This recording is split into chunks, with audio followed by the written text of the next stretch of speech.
मुलायम की बहू और मुलायम के दामाद योगी आदित्यनाथ के लिए आने वाले समय में तुरुप का इक्का साबित होंगे। दरअसल योगी आदित्यनाथ ने उत्तर प्रदेश में होने वाले 2027 में विधानसभा जो चुनाव होगा उसकी तैयारी अभी से शुरू कर दी है और उसके लिए जो प्लानिंग बनाई है उसके दो प्रमुख चेहरे हैं, दो प्रमुख कैरेक्टर हैं, जिसमें से सबसे पहला नाम है अपर्णा यादव का और दूसरा नाम है अनुजेश यादव का। अपर्णा यादव मुलायम यादव की बहू हैं, प्रतीक यादव की पत्नी जो कि अखिलेश यादव के भाई हैं, और अनुजेश यादव जो कि रिश्ते में मुलायम यादव के दामाद लगते हैं और अखिलेश यादव के जीजा लगते हैं। अब अपर्णा यादव ने पहले ही समाजवादी पार्टी का हाथ छोड़ दिया था, दामन छोड़ दिया था। अनुजेश यादव भी उपचुनाव में करहल से भारतीय जनता पार्टी के प्रत्याशी रहे हैं और करहल में अनुजेश यादव की प्रेजेंस ने अनुजेश यादव जो सामने उनके प्रत्याशी थे उसकी हालत कैसे पतली कर दी। आप इस बात का अंदाजा इस बात से लगाइए कि जिस करहल सीट को समाजवादी पार्टी का गढ़ कहा जाता है, जिस करहल में वो 50,000, 60,000, 65,000 वोटों से चुनाव जीतती थी, वहां 13, 13,500 वोट पे वो पहुंच गई। हार का अंतर बेहद कम हो गया। अब रही बात अपर्णा यादव की, अपर्णा यादव की चर्चा ये भी थी कि उन्हें बहुत जल्द कोई बड़ा मौका मिल जाएगा। यह भी माना जा रहा था कि लोकसभा चुनाव में बीजेपी उन्हें कोई बड़ा मौका दे सकती है, लेकिन अपर्णा यादव की टेस्टिंग चल रही है। अपर्णा यादव को लगातार मौके दिए जा रहे हैं। अब उन्हें महिला आयोग का उपाध्यक्ष बनाया गया। तमाम राजनीतिक जहां हलचलें होती है वहां पर अपर्णा यादव के बयान देखने को मिलते हैं। बड़े बड़े हॉट सीट पर चुनाव जहां होता है वहां अपर्णा यादव को स्टार प्रचारक के तौर पर भेजा जा रहा है और इन सभी परीक्षाओं को पास करते हुए अब ये समय माना जा रहा है कि योगी आदित्यनाथ और भारतीय जनता पार्टी अपर्णा यादव को 2027 में बड़ी जिम्मेदारी सौंप सकती है और यह भी हो सकता है कि 2027 में अपर्णा यादव को किसी विधानसभा से चुनाव भी लड़वा दिया जाए, किसी विधानसभा सीट से जो है उनका नाम दर्ज किया जाए। अनुजेश यादव गारंटीड हैं क्योंकि वो पहले भी करहल से इस बार उपचुनाव लड़ चुके हैं। अब योगी आदित्यनाथ का प्लान क्या है वो समझिए।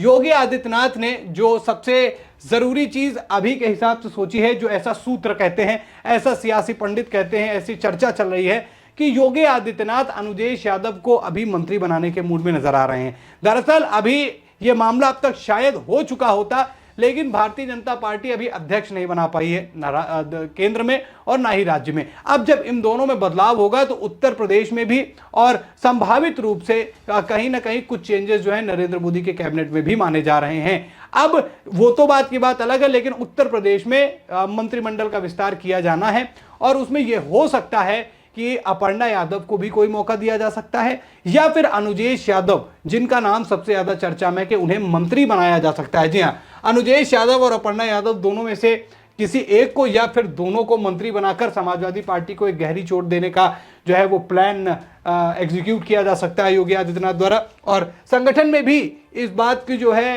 चर्चा है कि अगर नहीं दोनों को मंत्री बनाया जा रहा है तो अपर्णा यादव जो लगातार बीजेपी के लिए काम कर रही हैं समाजवादी पार्टी का दामन छोड़ने के बाद से, उन्हें संगठन स्तर पर कोई मौका जो है वो दिया जाए, इस बात की चर्चा चल रही है। महिला आयोग के उपाध्यक्ष हैं, तेज तर्रार नेता हैं, प्रखर प्रवक्ता हैं और सबसे बड़ी चीज अखिलेश यादव के परिवार की हैं, उनके भाई की पत्नी हैं, तो सबसे बड़ा प्रभाव जो है इस बात का पड़ता है। उनका एक एक बयान समाजवादी पार्टी के लिए बेहद मुश्किल हो जाता है। उनकी एक एक कही बात बड़ी मुश्किलों से उसको अखिलेश यादव पचा पाते हैं। सेम अनुजेश यादव का है। अनुजेश यादव भी रिश्ते में अखिलेश यादव के जीजा हैं। करहल में जब सामने से चुनाव लड़ा तो ये माना जा रहा था कि अनुजेश यादव का वो प्रदर्शन शायद नहीं होगा, लेकिन अपने प्रदर्शन से ये उन्होंने दिखा दिया कि सियासी पेच कहीं ना कहीं यहाँ पर टाइट हो जाता है जब मुलायम यादव के ही जुड़े दो लोग परिवार के सामने लोग जो है आमने सामने आ जाते हैं। तो हो सकता है कि अपर्णा यादव और अनुजेश यादव को उस तरकश की उस तीर की तरह इस्तेमाल किया जाए जहां अखिलेश यादव ये समझ रहे हो कि ये सीट हमारी पक्की है। हो सकता है कि तमाम ऐसी सीटें जहां समाजवादी पार्टी को लगता हो कि उसकी जीत हो जाएगी, वहां अनुजेश यादव और अपर्णा यादव को मौका दिया जा सकता है। अब ये सारी बातें तो जो चल रही है, चर्चा हो रही है, अब ये मंत्रिमंडल का ही मामला जब निकल कर आएगा तो सारी चीजें पता चलेंगी। 2027 के चुनाव में इसका कैसे प्रभाव पड़ने वाला है, अपर्णा यादव क्या प्रभाव डालेंगी, अनुजेश यादव क्या प्रभाव डालेंगे, उस पर भी नजर डाल लीजिए।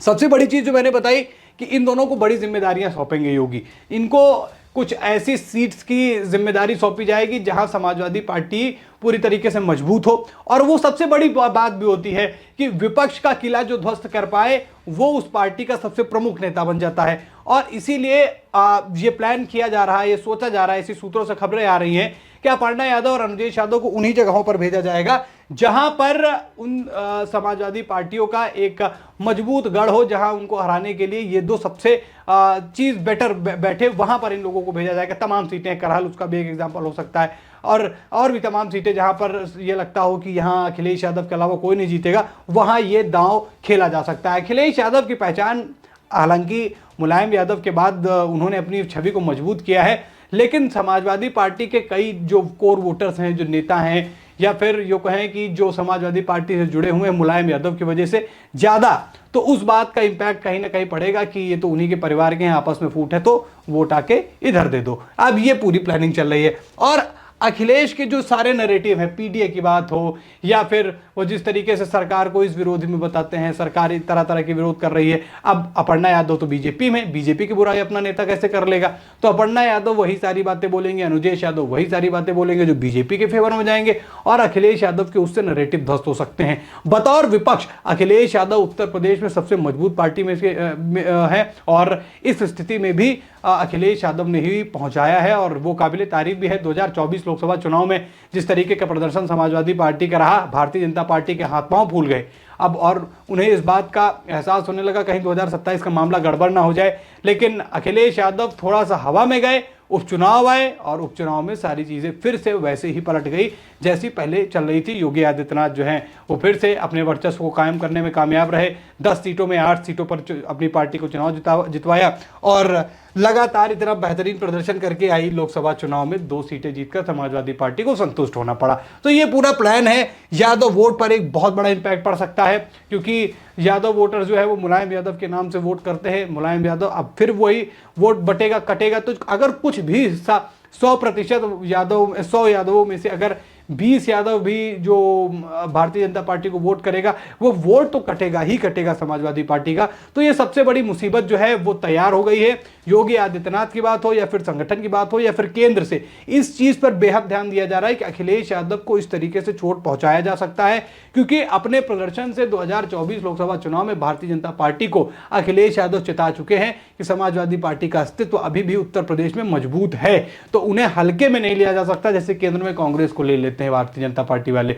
अब वहां आप ये चीजें नहीं कर सकते, क्योंकि अखिलेश यादव का जो वोट बैंक है, जो कोर वोट्स हैं, वो अभी भी मजबूत हैं। तो भारतीय जनता पार्टी यही कोशिश करेगी कि इन दो नामों पर ऐसी रणनीति, ऐसी राजनीति की जाए कि अखिलेश यादव के सारे नैरेटिव, सारे बड़ी सीटों के किले जो हैं वो ध्वस्त हो जाएं। तो क्या अपर्णा यादव और अनुजेश यादव को मंत्रिमंडल विस्तार में अभी जो जल्दी होने वाला है उसमें मौका दिया जा सकता है, और साथ ही साथ क्या 2027 विधानसभा चुनाव में ये दोनों लोग भारतीय जनता पार्टी के प्रत्याशी होंगे, और अगर होंगे तो किन सीटों से होने चाहिए? कमेंट करके जरूर बताएं। खबर में इतना ही। वीडियो को लाइक और शेयर करें। चैनल पर नए हैं दोस्तों तो चैनल को जरूर सब्सक्राइब करें। फिर मिलते हैं एक नई खबर में, तब तक के लिए धन्यवाद।